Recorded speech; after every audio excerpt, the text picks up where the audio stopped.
As audience members, every decade or so we experience something known as a cultural phenomenon. Films that leave their mark in pop culture by telling us timeless stories or advancing the craft, giving us something we've never experienced before.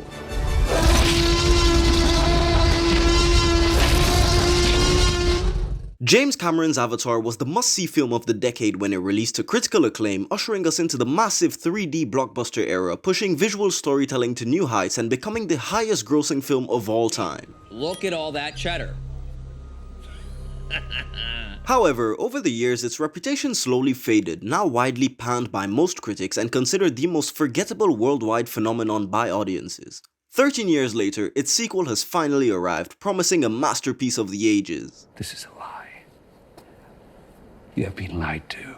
Avatar: The Way of Water is a 3-hour mess that does give spectators a majestic visual feast, but sadly takes away Cameron's crown as the sequel king. Hasta la vista, baby. Major spoilers ahead, you have been warned.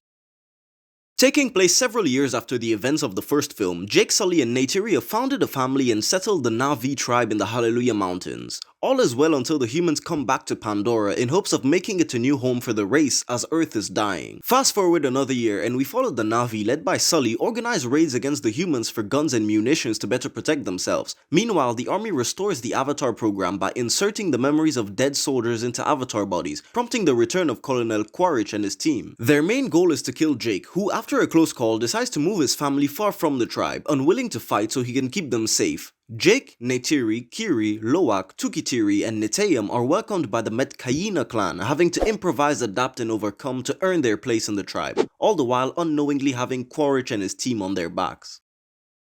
The plot has a lot of problems, but the core of the film relies on the family dynamics presented. Now, I'd like to make it clear that a film with blatant script problems can still pack a punch as long as those problems are compensated by something else. Take James Gunn's The Suicide Squad for example. Nonsensical plot, but still a heartwarming film because its characters and arcs they go through are basically perfect. I'm a superhero! The Way of Water suffers from that same issue but doesn't compensate for its lack of logic, leaving us with a film too easy to pick apart, definitely not helped by its massive runtime. First off, the reviving characters have the least thought out return, with Sigourney Weaver's dead Avatar body turning up pregnant explained by this line. Born of Grace's Avatar, a daughter whose conception is a total mystery. Oh, well, isn't that convenient? Colonel Quaritch also comes back because before he died, his memories and those of his crew were uploaded on hard drives inserted into avatars modeled after them, which already contradicts his stance in the first film considering this was supposedly right before his death. He would never agree to being a Na'vi, and more importantly, humans had the upper hand the entire first film, so why would this plan of Jarheads infiltrating the Na'vi even be considered? The only reason the Avatar program had been invented was to find a diplomatic solution for the first film's conundrum. We fucked up. What does Jake Sully gain by moving his family to a different clan, knowing the military will still search for him either way, and at this point in the film they've captured his adopted son, Spider, who knows everything. What kind of stupid name is that? Now, I won't list every problem the film has, but they do stack up during the runtime, and I think constant issues like these are unforgivable considering James Cameron has been preparing this for over a decade. Alright, positives. The world building is fantastic and how we're introduced to this new world feels natural, discovering every nook and cranny with the characters because they're forced to learn and adapt. As I said before, the film's core is about family. Protecting and cherishing it, playing off all the dynamics set up in the first act, seeing what happens when they're thrown into the deep end. The Metkayina clan is a strong highlight as they're essentially evolved Na'vi but don't carry the same values apart from their close bond with nature. Kate Winslet and Cliff Curtis are great as the clan's leaders, and my only complaint is that we didn't see much more of them. Jake Sully, wanting to protect his Family.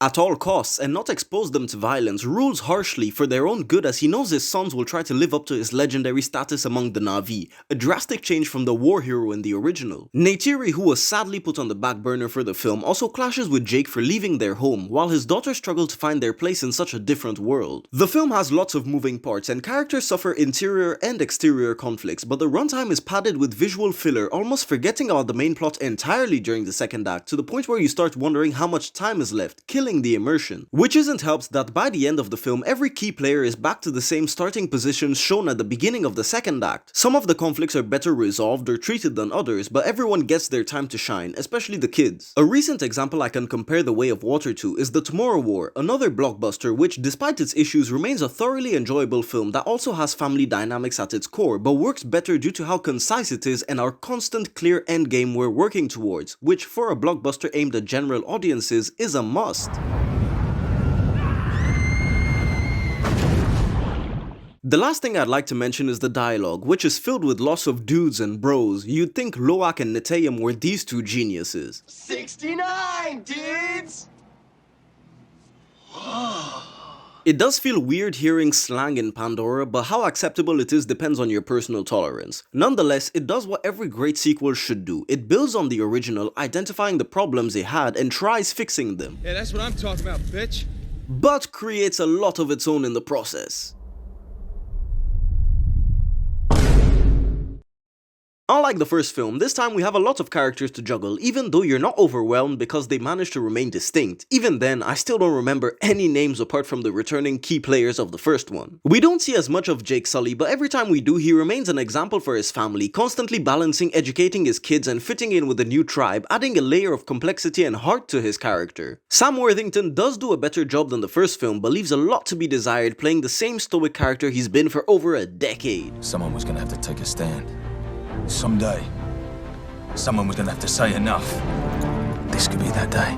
He manages to deliver on a couple emotional scenes, but really misses the mark on the death of his eldest son, despite making up for it in the closing scene. Colonel Quaritch is a bit of a far cry from the relentless soldier he once was, now trying to be a good father to his estranged son, struggling to keep following orders all the while letting his personal vendetta get in the way. It's an internal conflict that isn't properly explored, which sucks because Stephen Lang proves he has the subtlety to pull off the weight a role like that entails. It also doesn't help that his son, Spider, Gods, what a stupid name. is one of the worst written characters of the film, so playing off his emotional conflicts wasn't possible, hindering the Colonel's development. Jake's two sons, Loak and Neteyam, play off each other well, with Loak being reckless while Neteyam, who is closer to their father, defends him, knowing his brother just wants to live up to their father's expectations but constantly fails by being brash, rushing into situations, ultimately leading to the death of Neteyam. Loak does have the strongest arc of the film, which, despite some minor hiccups, manages to deliver a heartbreaking and satisfying end, played beautifully by Burton Dalton. It's enough to make a grown man cry. Sully's adopted daughter Kiri is doing the whole teenager finding herself stereotype while discovering she can feel nature in a way others can't. She is an interesting character because through her eyes we're able to discover more of the world, and although we've not been presented with true conflict, it has been set up for the sequels, if we get any. I don't think so. It is very weird having Sigourney Weaver play the role of a child, which feels uncanny at times, but thankfully when we spend time with Kiri, she's mostly silent and appreciating nature. The score is present in almost 95% of the film, accompanying the viewer while we take in the visual artistry prevalent during the second act when discovering the ways of the Metcaina clan. In itself, the music doesn't leave you in awe, adding to the long list of familiar sounding scores not made to elevate scenes but make you feel wonder and excitement, with the only memorable aspect it contains coming from reusing the original's main theme at times. Well, that sucks. Nonetheless, it does remain more on the subtle side compared to its predecessor, but overshadows some of the most poignant scenes, being used as a safety net to evoke sadness where the actors weren't able to fully deliver. I'll use this moment to also pay my respects to the late James Horner, composer of the original film score and countless other orchestral gems since the late 70s.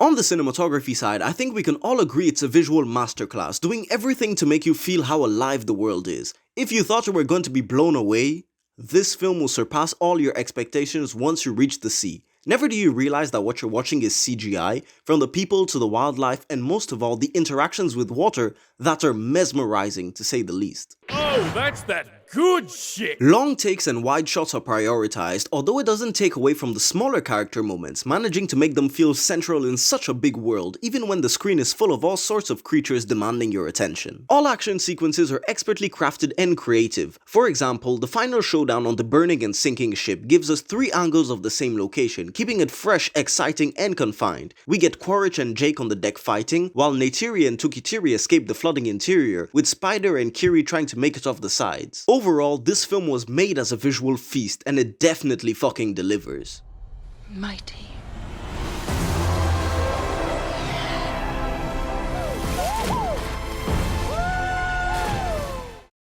Did I personally enjoy the film? No. I was just kidding. It's a mixed bag. Even overlooking the blatant plot issues and just enjoying it as a blockbuster, I felt like it never got better than the first hour and a half, although the final act was riveting to watch on the visual side once the boat started sinking. The film dragged on for much too long at times. I was zoning out, especially during the second hour, making it hard to reel me back in once the plot decided to show up. Would I recommend it? Sure, mostly for the visuals and family dynamic that may resonate with people of all ages, but I don't think many will decide to give it a rewatch anytime soon. Look. In the end, Avatar: The Way of Water was a lackluster film that suffered from many plot-related issues, ultimately depending on its core characters and their relationship to pick up the missing pieces, sadly stumbling across the finish line in a poorly paced 3-hour-long blockbuster. Nonetheless, Cameron manages to deliver a visual spectacle like no other, exceeding expectations, showing us the true unlimited power of passion, dedication, craft, and of course, CGI. Thank you all for watching and sticking around this long. I hope you enjoyed the video. Do subscribe and drop a like if you did, and hopefully, I'll see you all next time.